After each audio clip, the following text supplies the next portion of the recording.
Revise कर लेते हैं हम लोग। तो पहले था कि अलका जो है अपने छोटे भाई बद्री को घर में अकेला छोड़ के देव के दर्शन करने निकल जाती है। ये वही देव हैं जिनसे लोग भागे भागे दूर से आते हैं मिलने के लिए। तो अलका जब निकल पड़ती है देव दर्शन करने के लिए, तो विष्णु नाम का एक लड़का धाते धाते आता है और कहता है आपको नंद जी बुलाए हैं। तो अलका नंद जी के पास जाती है, कहती है कि आपने बुलाया नंद जी। तो नंद जी कहते हैं कि तुम मेरे पुत्र कर्ण को लेते जाओ अपने साथ देवप्रयाग, क्योंकि उसके पैर में पिन चुभ गया है। तो वो उसको अपने साथ लेकर जाती है। रास्ते में कर्ण जो है रुद्र रूप धारण कर लेता है दर्द के वजह से। तो उसे मनाती है अलका और फिर मनाकर देव के पास ले जाती है, जहाँ पर उसको आराम मिल तरीके से आपको याद रहेगा, क्योंकि ये कहानी अगर याद रहेगी तो कन्फ्यूज़न नहीं होगा। तो यहाँ पर है बद्री, जो अलका थी, अलका मतलब अलकनंदा, और बद्री अलका का भाई बद्री, तो बद्रीनाथ हो गया। और ये जो विष्णु जो धाते धाते आया था, तो पहले विष्णु ही मिला था अलका को। तो विष्णु धाते धाते मतलब धौली गंगा है विष्णु प्रयाग में, तो यहाँ पर ये हो गया।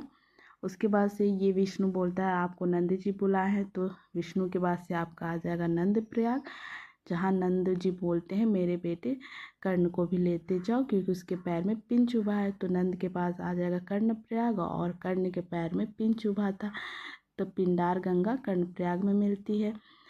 आगे ये कर्ण जो है दर्द की वजह से रुद्र रूप ले लेता है, तो रुद्रप्रयाग आपको आगे मिल जाएगा। और ये रुद्र रूप ले लिया था कर्ण, तो उसके बाद से अलका उसे मनाई थी, तो कर्णप्रयाग में आपको क्या मंदाकिनी नदी आके मिलती है। ठीक है, मंदाकिनी नदी आके मिलती है। आगे जब फिर यहाँ से मनाकर वो कहाँ पहुँच जाती है, देव के पास। कौन से देव के पास पहुँचती है, जहाँ से लोग उन देव के पास से दूर दूर से लोग आते हैं, भाग भाग के लोग आते हैं मिलने के लिए। तो भागीरथी नदी देव प्रयाग में आके मिलती है, और यही नदी आगे चल के गंगा नदी कहलाने लगती है। तो ये छोटी सी स्टोरी आपको हमेशा के लिए कहीं से किधर से भी पूछे बिना किसी कन्फ्यूज़न के आपको आंसर पहचानने में मदद करेगी। एक बार और इसे रिवाइज कर लेते हैं हम लोग।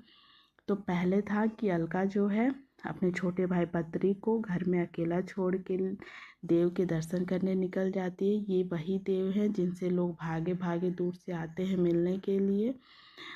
तो अलका जब निकल पड़ती है देव दर्शन करने के लिए, तो विष्णु नाम का एक लड़का धाते धाते आता है और कहता है आपको नंद जी बुलाए हैं। तो अलका नंद जी के पास जाती है, कहती है कि आपने बुलाया नंद जी। तो नंद जी कहते हैं कि तुम मेरे पुत्र कर्ण को लेते जाओ अपने साथ देवप्रयाग, क्योंकि उसके पैर में पिन चुभ गया है।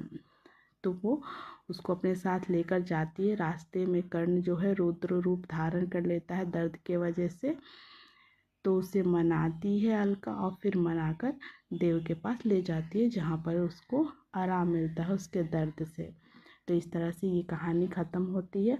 और इस टाइप के और भी वीडियो चाहे तो ज़रूर लाइक शेयर सब्सक्राइब करें। Thank you.